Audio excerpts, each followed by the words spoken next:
Something inside Windsor shifted last night, and within hours, the palace that had spent weeks keeping the nation calm suddenly broke its silence. A single statement, delivered in the kind of trembling tone Britain hadn't heard since the passing of the late Queen, confirmed what everyone feared, but no one wanted to say aloud. King Charles's condition had taken a turn.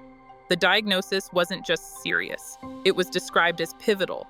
And yet, even as the official words echoed across television screens, insiders whispered that what was announced was only a fraction of the truth. Because behind those guarded palace walls, a different drama was unfolding, one that could rewrite royal history forever. But before we unravel the shocking details of what's really happening inside the monarchy, don't forget to like this video and tell us, do you believe the crown can survive another transition so soon after the Queen's death? Your answer might surprise you. Just a few months ago, the world was told King Charles's treatment was progressing positively. News anchors read those words like a soothing lullaby. Smiles returned to the balcony. The royal calendar quietly filled again. For a moment, it seemed like normalcy had returned. But behind the polished photo ops and carefully staged public events, palace sources say the truth was far more fragile. Because Charles's medical team had been holding back information, details too sensitive, too personal to share. The palace's openness, which once seemed refreshing, began to look suspiciously curated. Why avoid mentioning what kind of cancer it was? Why the sudden cancellations? Why the last-minute reshuffling of schedules that left even close aides in the dark? By late autumn, subtle changes became hard to ignore. Charles appeared thinner, his movements slower. When cameras zoomed in, his hand occasionally trembled. But the real shift came one quiet evening in Balmoral when royal aides noticed a marked change in his demeanor, drained, distracted, and faintly trembling as he signed documents. No one outside that room knew it yet, but that was the beginning of a night that would upend the monarchy's sense of control. Because that same night, medical teams were quietly instructed to remain on standby. Encrypted calls began to circulate through the royal network, and within hours, the calm surface of royal order fractured into chaos. But the true story of that night wouldn't be told publicly, not yet, because something far greater than a health crisis was already in motion. It was just past midnight when the atmosphere inside Balmoral shifted from serene to suffocating. Witnesses later described the scene as controlled panic. Doctors rushed through the side entrance. Senior aides, roused from bed, were handed encrypted devices marked priority immediate. This wasn't a drill, it was the real thing. At first, the palace tried to contain the situation internally. Camilla was contacted almost instantly, but those present say her response stunned them. She didn't rush to Charles's side, she didn't issue an instruction or summon the press team. Instead, she requested a private line with his physicians, then withdrew into silence. William, on the other hand, received a direct personal call, not through official channels, but from one of his father's most trusted aides. The tone, according to a palace insider, was the kind that makes your heart stop cold. Within minutes, William was dressed, on the road, and heading north. He didn't wait for authorization. He didn't need to. Meanwhile, Princess Anne's entrance was so understated that half the staff didn't even know she'd arrived until hours later. No fanfare, no escort, just quiet urgency. And those who saw her later described her face as pale but composed, the kind of composure that only comes from a lifetime of royal crises. By 3 a.m., the palace's emergency protocol was activated. Draft statements were prepared, even though none were meant to see daylight so soon. Security logs were sealed, and somewhere deep inside the castle, behind closed doors, the monarch's condition was being described in phrases no one wanted to hear. But amid all the motion and whispered urgency, one detail stood out. Camilla was nowhere to be seen.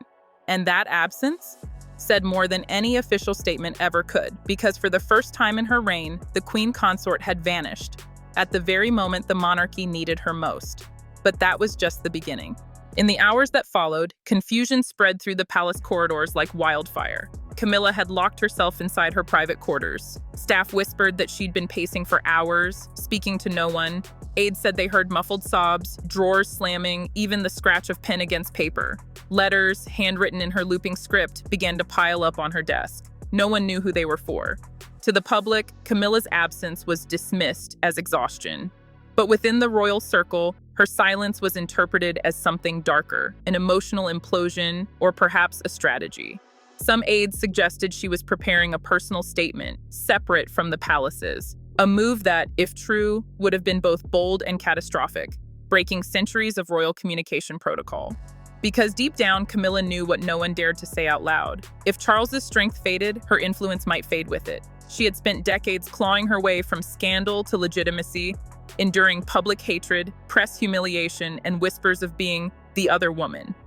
Now, as the king's condition deteriorated, it all felt terrifyingly fragile. Would she still have a seat at the table if the monarch she built her identity around could no longer lead? Meanwhile, William was already moving into action, quietly, decisively, like a shadow stepping into light. And that, for Camilla, was the most unsettling sign of all. Because while she retreated, the heir was beginning to take command. Before dawn even broke, William had convened a small circle of senior advisors at Kensington Palace. There was no ceremony, no waiting for formal instructions. He was calm, composed, and, according to one courtier, more like a king than a prince.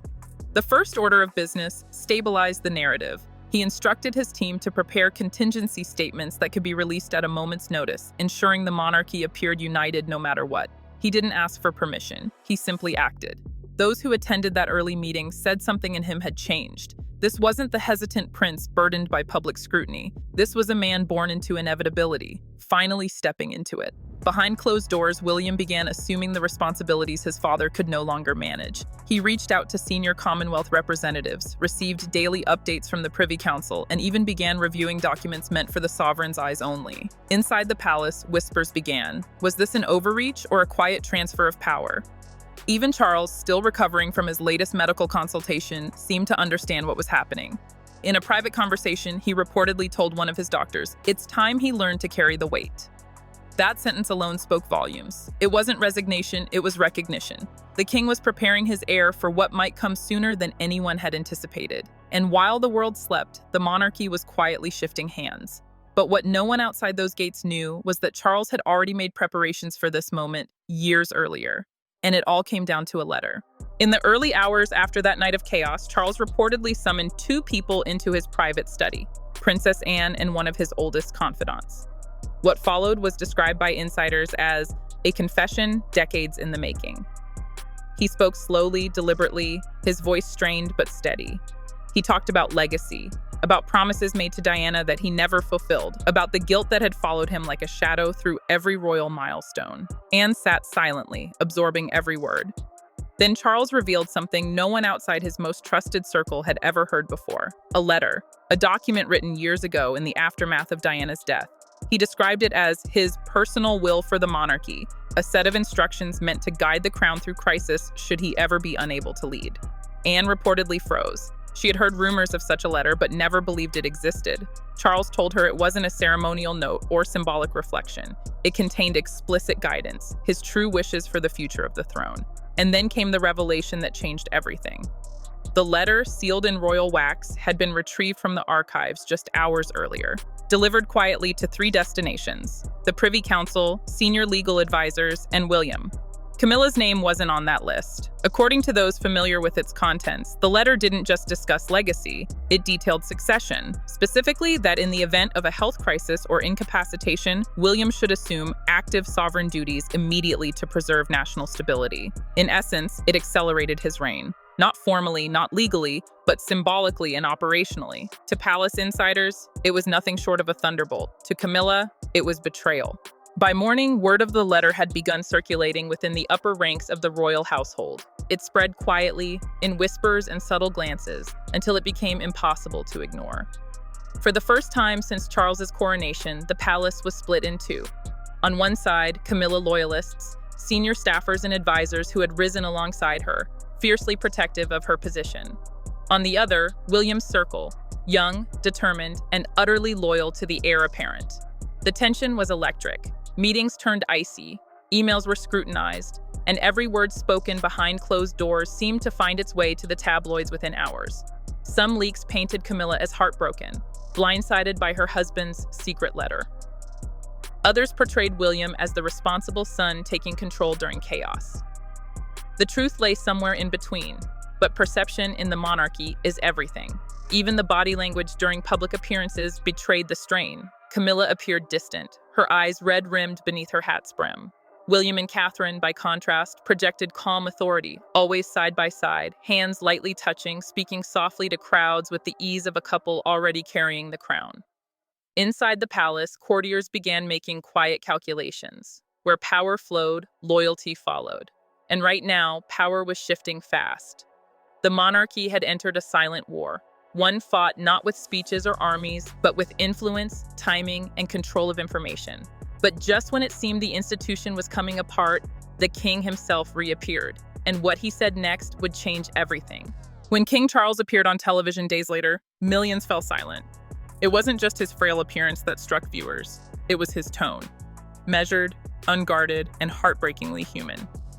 There was no royal grandeur, no elaborate staging, just the king seated in a simple armchair, a folder of notes resting on his lap, and a tremor in his hands. He began softly. I have always believed the strength of the crown lies not in power, but in perseverance.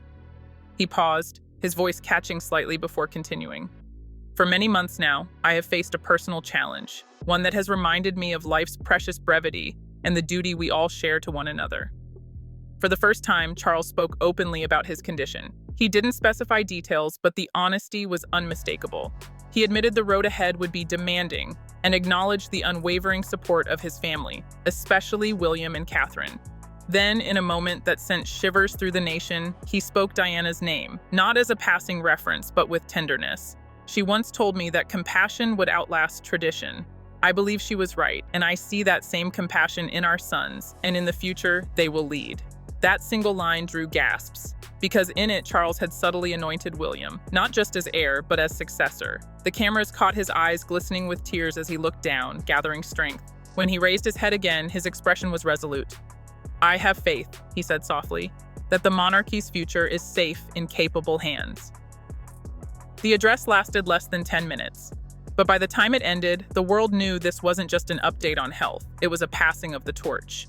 Crowds gathered outside Buckingham Palace, lighting candles, singing hymns, holding up photos of both Charles and Diana. Social media overflowed with messages of support. For one brief moment, the country united, not in gossip or scandal, but in collective grief and admiration. But even as the world cried for the king, the real war for the throne was only beginning. In the days after the king's emotional address, Britain entered a strange calm. The streets were quiet, yet charged with anticipation. Public faith in the monarchy seemed renewed, but insiders knew this peace was only the surface. Beneath it, alliances were shifting faster than ever. William and Catherine's popularity soared. Their appearances drew record crowds. Newspapers began calling them the steady hands guiding the kingdom. Every handshake, every word from William was treated as reassurance, the monarchy's next chapter already in motion. Meanwhile, inside the palace, Camilla's circle met discreetly. According to reports, her advisors began drafting plans to protect her long-term status, should Charles's condition worsen or a regency take effect. She wasn't fighting openly, but she was maneuvering, trying to ensure she wouldn't become a ceremonial shadow once the next reign took hold. Princess Anne, caught in the middle, quietly became the monarchy's emotional anchor. She'd seen her brother's confession, witnessed the unveiling of the letter, and understood both sides better than anyone.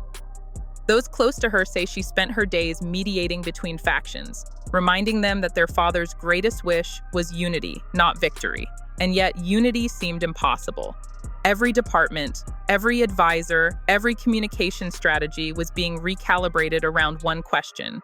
When, not if, would William take over? Even Parliament had begun to prepare.